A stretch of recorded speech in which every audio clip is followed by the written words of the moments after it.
Today we have the 2021 Tesla Model 3. This vehicle has done just over 63,000 miles. It has an automatic transmission and a fully electric motor.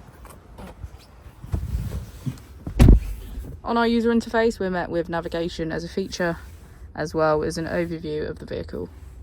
This allows us to open the bonnet, charging port, and boot, all from within inside the car.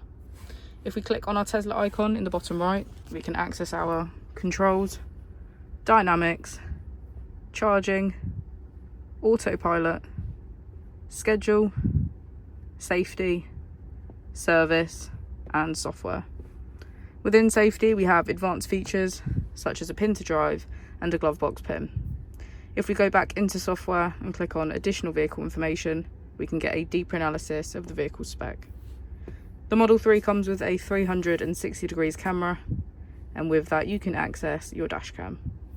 If we press here, we can access our climate control with heated seats on either side.